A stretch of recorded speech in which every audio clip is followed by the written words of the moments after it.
everyone, welcome back to the show. I'm Jamie, your guide, and I've got a cup of coffee and a head full of questions. Across the table, as always, is Alex, the brain of this operation. Hey Jamie, hey friends. Today we're unpacking a deep dive report on Kaspa. No 101 needed. We know you know the basics. This one's about the investment thesis behind Kaspa right now. Scarcity mechanics, a supercharged community engine, and a tech roadmap that's, honestly, kind of wild. So if you've ever wondered, why are serious people getting excited about Kaspa's next chapter? This episode's your map. Ready to roll? Let's roll. Set the scene for us. What's the heartbeat of this report? 3 beats, actually. First, Kaspa's supply gets tight. Fast. Second, there's a genuinely grassroots community that isn't just loud. It builds, funds, and ships. Third, the technology. The network jumped from 1 block per second to 10, and it's aiming far higher, setting the stage for smart contracts via Layer 2. Put those together, and you get a thesis that demand could collide with shrinking new supply. That's the oh wow moment. Shrinking supply, growing demand, and a bigger engine. Feels like turning up the heat while the pot's running low on water. Perfect kitchen analogy. The report argues that the next 12 to 24 months could be where the boil happens. And this isn't a hype pamphlet. It's packed with numbers and timelines. Let's get into them. Start with the supply story. How's this different from the usual halving headline? Bitcoin flips a big switch every 4 years. Kaspa uses a dimmer switch every month. Instead of one shock halving, Kaspa gradually reduces block rewards by a factor that effectively halves emissions across a year, but smoothly. That matters because it's predictable, easier on miners, and it pulls the overall supply curve forward, so most coins are already out there. Give me the numbers people will remember. By January 1st, 2024, roughly 21.9 billion KAS, about 76%, had been mined. By January 1st, 2025, around 25.1 billion, roughly 87%. And the stunner. The report projects approximately 95% of all KAS will be in circulation by July 10th, 2026. That's 95% by mid-2026. 95. Wow. So the new coin faucet is basically trickling while more people are discovering the sink. Exactly. Imagine store shelves where 90% of inventory is already sold, and the factories slowing production each month. Even if demand just stays steady, prices tend to feel upward pressure. If demand rises because of utility upgrades, that's where the thesis gets teeth. Any nuance on long-term security when rewards fade? Fees have to step in, right? Right. The report calls out a long horizon, decades before rewards are negligible, and it ties security to scale. More throughput, more transactions, more total fees for miners. The scaling roadmap, 10 blocks per second live now, targeting 32 and then 100, is about creating enough capacity so even tiny fees add up.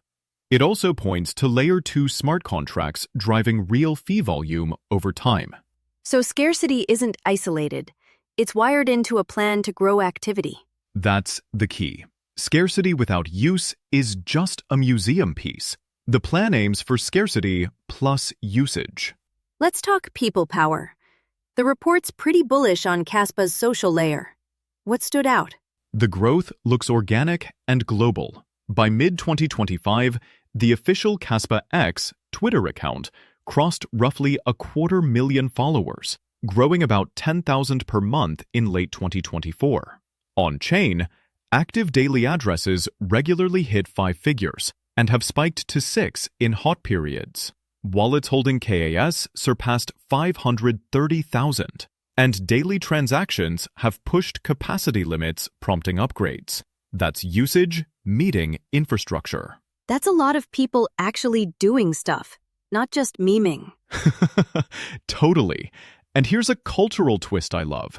The absence of a centralized foundation or VC war chest. The community crowdfunds real work, like the full Rust rewrite of the node, the DAGKnight research, exchange listings, and even hardware wallet integrations, by coordinating pre-orders. That's not just enthusiasm.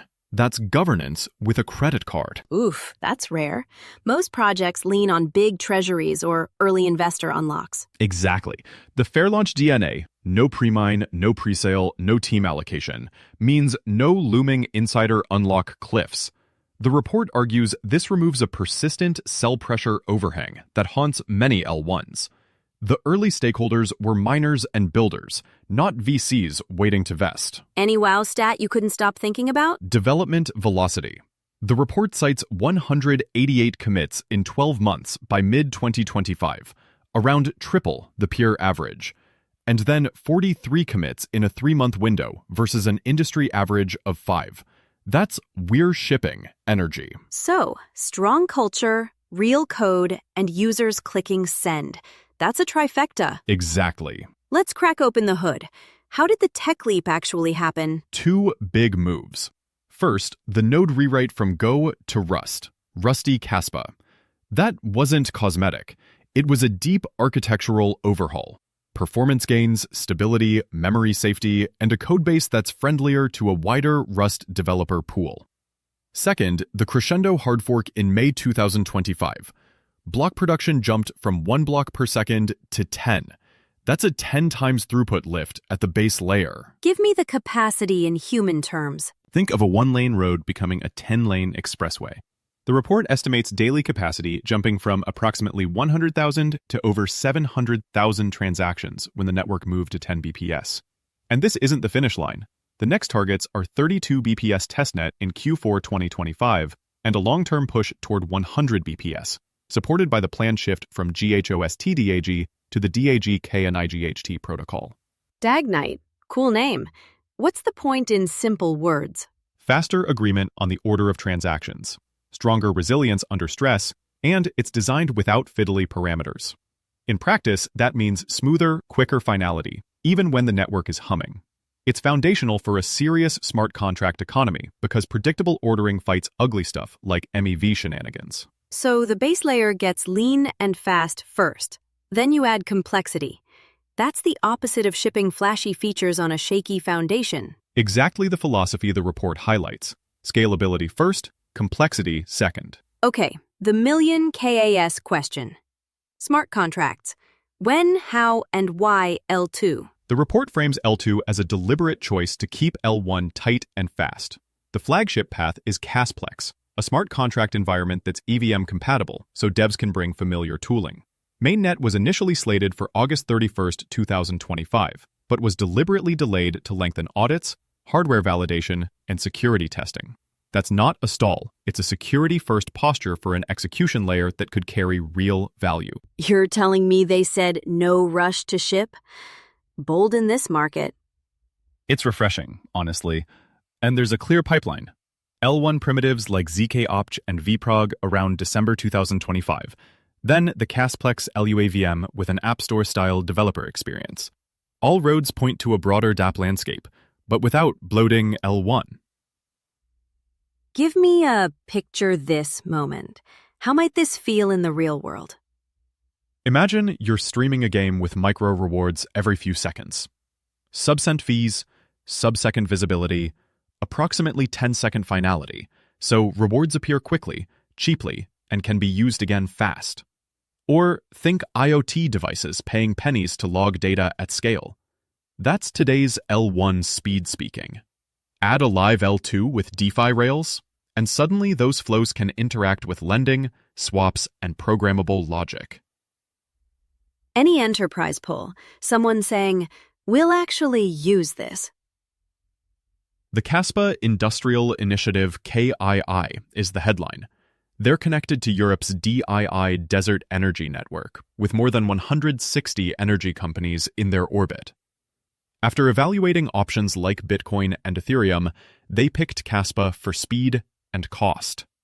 The report claims they plan to route hundreds of thousands of transactions daily once smart contracts are fully deployed. That's a serious pipeline for fee revenue and a real-world stress test in one. Credit to KII and the DII network for pushing industrial-scale adoption conversations. Hundreds of thousands per day. Repeat that for the back row. Hundreds of thousands per day. Exactly. If even a slice of that hits, it's meaningful for miners in a future fee-driven model. Spin the market dial. What's the price history telling us? Buckle up. From an all-time low around 0.000171 in May 2022 to a peak near 0.2074. Yes, over 121,000% for the early believers. Then a deep correction. And as of late 2025, the report frames it as consolidation, with a market cap around $2.4 billion. One subtle, important point. Because more than 93% of supply is out, market cap and FDV are almost the same, ratio about 0.99. So there's no massive unlock cloud hanging overhead. That's rare. That 0.99 thing is huge. No mystery bag of tokens suddenly falling on people. Exactly. It's valuation transparency. The report also notes that Kaspa is on 200-plus active markets, with liquidity across major exchanges, Gate.io, KuCoin, Bybit, MEXC, and key catalysts like the Kraken listing in November 2024 and Whitebit in September 2025. But the big speculative domino is a Tier 1 listing, Binance or Coinbase. Some analysts in the report mused that if that happens during a risk-on phase, it could be explosive. Credit to market watchers who flagged the timing dynamic around listings. And the ETF whispers? I heard that too. The report mentions anticipation around a potential Kaspa ETF in 2025. Early days talk, but if it materialized, it'd be a regulated on-ramp for fresh capital. We'll see, but it's on the radar there. Technicals. Bullish, bearish, or drink more coffee? Mixed across timeframes, leaning constructive on the daily. The report cites tests around the 0.085 to 0.09 support zone and a psychological 0.10 resistance. Daily signals skew buy or strong buy, while weekly and monthly look more neutral after the correction. If 10 cents breaks with conviction, targets like 12 cents become plausible waypoints. Not advice, just the map the report lays out. Love it. Map, not prophecy. Okay, let's stress test the thesis. What are the big, but what if questions? First, ecosystem incubation. Kaspa's L1 is fast, but dApps are still young compared to Ethereum or Solana. The report is candid. The next 12 to 18 months after smart contract rollout are critical. To jumpstart growth, it cites efforts like the KEF Catalyst Fund, around $10 million earmarked for grants and infrastructure, and the decision to delay L2 to make it bulletproof. That's risk-aware execution. So the counter-argument is, what if devs don't come? And the response is, we're funding Rails and taking security seriously. Exactly. Second, mining centralization. ASICs for K-heavy hash could favor large operators. The report's mitigation points. Early aggressive emissions meant more distribution happened before ASIC dominance. Block DAG properties plus a high block rate can make smaller miners' rewards less lumpy. And a DAG structure raises the bar for censorship or reorg attacks relative to a simple chain. Not a solved problem, but a thoughtful stance. Third risk, the ocean the fish swims in. Macro and crypto cycles. Yup. The report calls out volatility, Bitcoin correlation, rate policy, regulation. Classic macro headwinds. The bull case is that Kaspa's internal momentum, shrinking issuance, and utility catalysts could let it outperform when the wind is at its back. How does Kaspa stack up against other proof-of-work players? The report frames it as a complement to Bitcoin. Think digital gold and digital silver. Bitcoin's strength is ossified security and store of value gravity. Kaspa aims at payments-grade speed and, with L2, programmable utility, while keeping POW's ideological and security promises. Versus legacy POW like Litecoin or Dogecoin, the report argues Kaspa's block DAG architecture plus throughput is a generational step, not a parameter tweak. and its market cap still trails those brands, implying room if the market reprices tech value. Credit to ByteTree and others who've been exploring this POW renaissance framing. And the spicy price projections at the end? The report includes a spectrum, from conservative sense to eye-popping multi-dollar targets by various analysts. It even calls out commentator Lovren with a $3 to $6 stretch view, and sources like CCN or Investing Haven with their own ranges. The punchline isn't pick a number, it's notice the asymmetry. Scarcity vector, social vector, technology vector. If those three really converge, the right tail gets interesting. Credit to those analysts for planting signposts. Lovren, CCN, Investing Haven, while reminding everyone it's speculative. So the story is tight supply by design, community that actually builds, and a roadmap that's chosen performance first, apps second. Perfect summary. And timelines matter. 10 BPS is live. 32 BPS testnet targeted for Q4 2025. A North Star of 100 BPS. Smart contract rollout via Kasplex after extended audits, with L1 primitives like zkopcode and vProg slated around December 2025. And a Lua VM App Store model following. Meanwhile, the supply curve marches toward that 95% by mid-2026 milestone. 95% by July 10th, 2026. I'm saying it again because it's the kind of number that sticks on the fridge. 95. All right, final sip of coffee. What's the big takeaway you want listeners to carry into the week? This report argues that Kaspa is entering the convergence zone. Supply scarcity becoming very real, a community that builds with its own wallet, and a tech engine that just took a 10 times leap, with L2 smart contracts queued up behind a security-first gate.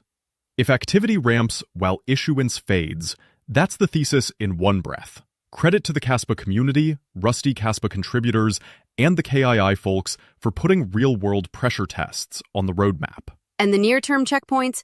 32 BPS testnet targeted for Q4 2025. zkopcode and vProg around December 2025.